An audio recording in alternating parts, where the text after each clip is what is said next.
जय श्री राम दोस्तों, मैं हूं शीतल और स्वागत है आप सभी का मेरे चैनल द होम मेकर शीतल में। तो आज मैं जा रही हूं अपने खेत में क्योंकि वहां चने की फसल निकलने वाली है और आज पहली बार मैं किसी फसल को लाइव निकलते देखूंगी। तो ये हम हमारी बाइक पे सवार होकर कई गांवों को पीछे छोड़ते हुए और कई उबड़ खाबड़ रास्तों को नापते हुए चल दिए हैं अपने खेत की ओर।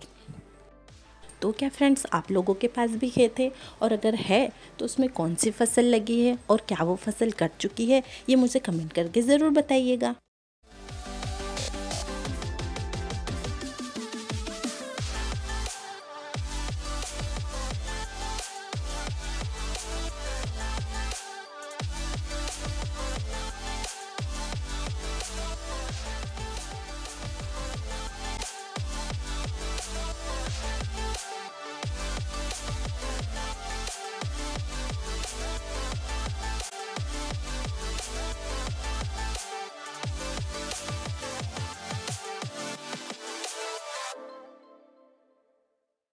तो थोड़े से सफ़र के बाद मैं पहुंच गई हूं अपने खेत में।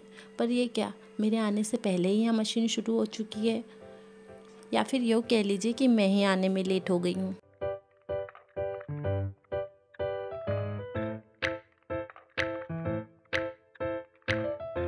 खैर छोड़िए, आइए मैं आप लोगों को दिखाती हूँ कि चने कैसे निकलते हैं।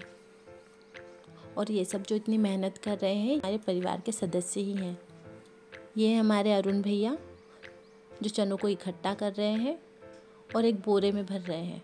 अब ये पहले बोरे में क्यों डाल रहे हैं मुझे नहीं पता, पर मैं आप लोगों को पूछकर बताऊंगी। ये देखिए, कचरा यहाँ से पूरा बाहर जा रहा है और चने चने अलग इकट्ठे निकल जाते हैं। तो ये देखिए मेरा खेत अभी तो एकदम बंजर खाली खाली नज़र आ रहा है, पर जब मैं यहाँ पहले आई थी तो बहुत हरियाली थी क्योंकि चने हरे थे। और ये देखिए मशीन,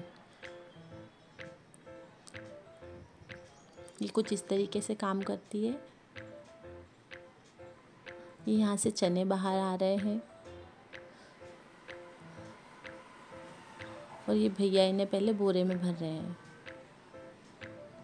और मुझे ये बात अभी भी समझ नहीं आ रही कि जब चनों को ट्रॉली में ही डालना है तो इसे बोरे में क्यों भरा जा रहा है। फ्रेंड्स, क्या आप बता सकते हैं कि ऐसा क्यों कर रहे हैं?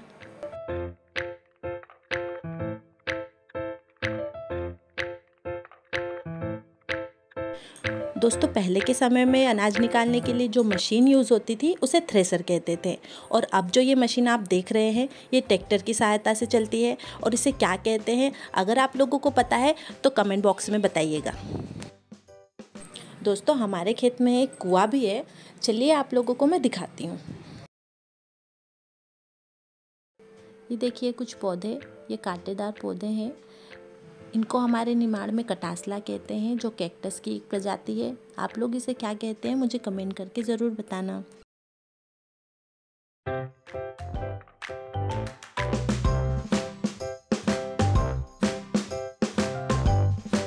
तो पिछली बार जब हम यहाँ आए थे तो यहाँ हमने होला सेक के खाया था। और ये देखिए कुआं जो 2020 में बना है, कोरोना काल में, लॉकडाउन के वक्त। और ये देखिए कितना गहरा है और इसमें इतना पानी है।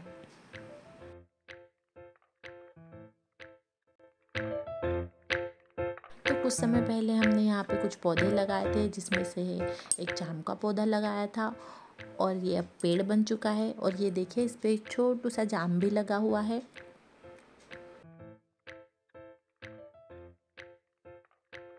और ये देखिए दूर दूर तक यहाँ कोई दिखाई नहीं दे रहा है क्योंकि सारे काम में व्यस्त हैं।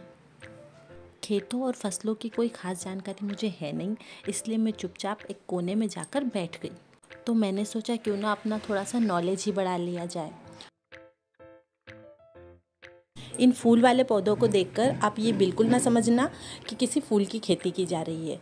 नहीं, ये किसी फूल की खेती नहीं, ये कटासला है, एक जंगली पौधा।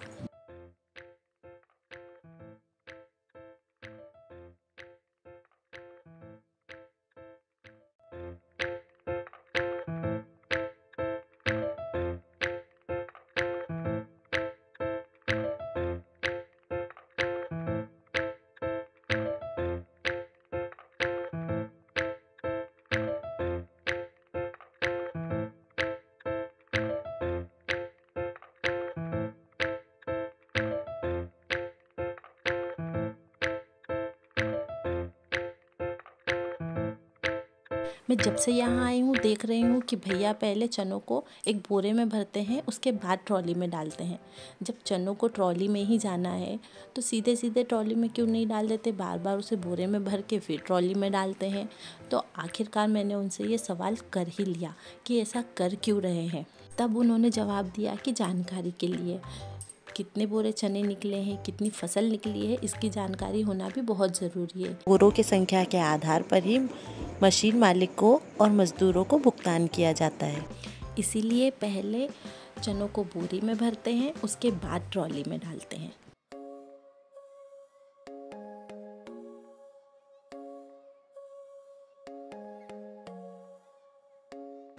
दोस्तों, शाम ढलती जा रही है और काम अभी भी बाकी है और काम जल्द से जल्द ख़त्म हो, इसलिए आप देख सकते हैं कि मदद करने के लिए मशीन मालिक खुद मैदान में उतर चुके हैं।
दोस्तों, ये हमारे अरुण भैया जो रस्सी में गांठ बांध रहे हैं और इनकी गिनती भी कर रहे हैं। क्या आपको पता है ये ऐसा क्यों कर रहे हैं? अगर आपको पता है तो कमेंट बॉक्स में ज़रूर बताइएगा।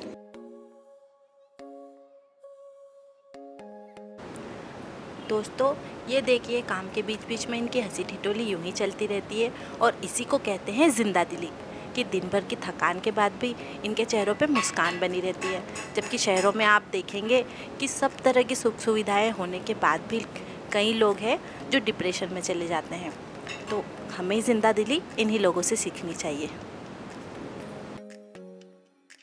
सुबह से शाम हो चुकी है, सूरज अस्त होने को है, पर काम अभी ख़त्म नहीं। ये हमारे सुमित भैया जो नीचे पड़े हुए एक एक दाने को बिन रहे हैं, क्योंकि अनाज की कीमत एक किसान से ज़्यादा और कौन समझ सकता है। सुबह से शाम हो चुकी है पर काम अभी ख़त्म नहीं हुआ है। ये देखिए, सूरज भी ढल चुका है। सूरज तो ढल गया है लेकिन उजाला अभी भी है, तो इसे गोधूली बेला कहते हैं और हमारे यहाँ निमाड़ में इसे मांजर जाप कहते हैं। आप लोग क्या कहते हैं कमेंट करके ज़रूर बताना। ये वही पहर है जब भगवान विष्णु ने नरसिंह अवतार लेकर हिरण्यकश्यप का वध किया था। दोस्तों, फसल पूरी निकल चुकी है लेकिन कुछ अनाज का जो कुछ हिस्सा है वो मशीन में रह जाता है। यहाँ पे उसी को निकाला जा रहा है।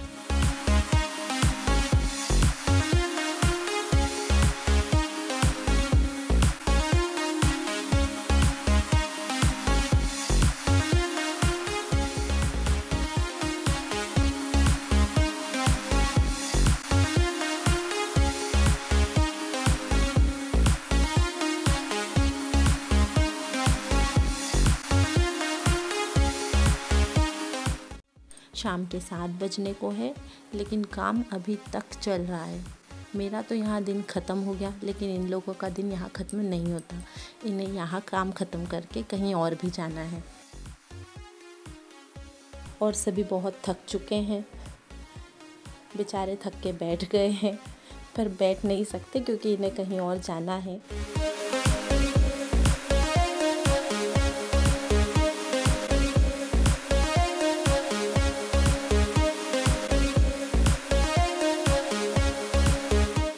दोस्तों, ये जो रस्सी आप देख रहे हैं और इसमें जो नोट देख रहे हैं, ये अरुण भैया ने उस वक्त लगाए थे जब चनों को बोरे में भर के ट्रॉली में डाला जा रहा था।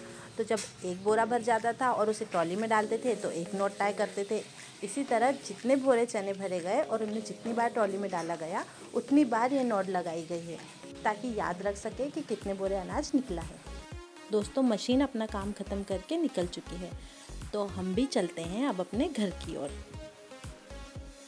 तो ये था आज का दिन। आप लोगों को कैसा लगा कमेंट करके ज़रूर बताइएगा और मेरे चैनल द होम मेकर शीतल को लाइक कीजिए, शेयर कीजिए, सब्सक्राइब कीजिए और बेल आइकन को दबाना ना भूलें।